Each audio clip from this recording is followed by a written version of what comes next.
We're one of the first people to get hold of the new Fastrac 4000 in the field, and it's a completely different tractor. Although it replaces the 2000 series and continues with a four-wheel steer chassis, it's completely new from start to finish.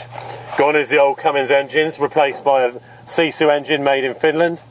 The transmission comes from Fendt in Marktoberdorf, so it's a stepless CVT, no longer the old Eaton type, truck type stick shift gearbox that was stubborn at times, I think it's a polite way of putting it. So it's CVT now, and it's now got intelligent suspension that's self-leveling and puts power to the ground where it's needed, according to JCB. So we're going to find out. We're going to put it in some heavy cultivation work. We've got a 4-metre grubber cultivator on the back, so it's quite a big ask in stubble here. It's greasy on top. We'll just see how well it performs as a cultivations tractor, which traditionally hasn't been the Fastrac's forte. The back end's been redesigned and tidied up. It will have a load tray as previously. That you have demount sprayer or a fertiliser hopper on the back. And the way the suspension works is quite important. It's hydro-pneumatic as before on the back, but also on the front. But it's now double acting, so as a wheel lifts, it puts pressure back down on the ground, meaning that they're all in contact with the ground, in theory. You'll see the cab is completely new.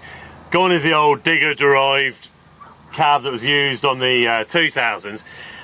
The screens now, rather than sloping in, slope out, much more like a combine or forager cab, which apparently deflects heat away and noise. So we'll see what it's like inside.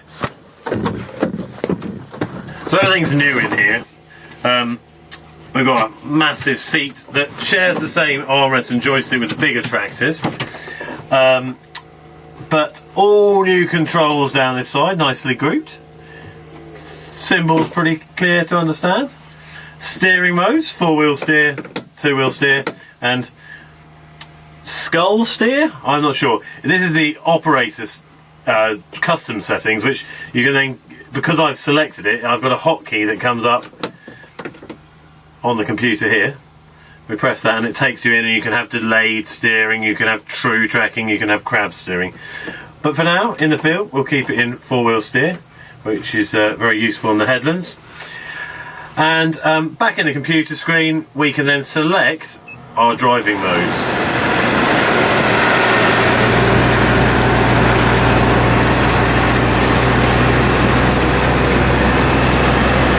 See, I can swing the seat right round. Really, really good views out the back and still forwards. And it really is supremely comfortable. So at the end, I just hit the white button, stick the tractor in reverse, get myself lined up again, and hit the play button once more. The cultivator drops in the ground, diff lock and 4-wheel drive engage, the tractor revs up, finds the right ratio, and we're going. Completely automatically, nothing to do from my point of view other than steer. Now JCB reckon that the biggest advantage of this is transferring traction to where it's needed in the field, and they very much want to push it as a mainstream tractor that's capable cultivations and that sort of thing.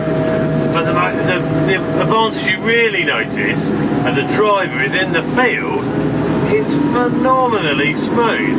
You can drive where you like, across tram lines, whatever. It's the smoothness, it's phenomenal.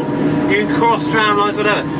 Something that's going to pay off for jobs like chasing bales and grain carting.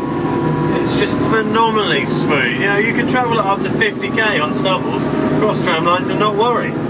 So the big question is, will we buy one? Well, we're told that the pricing is going to come in around the level of equivalent Deers and Fendt, so like the 724 or the 6210R.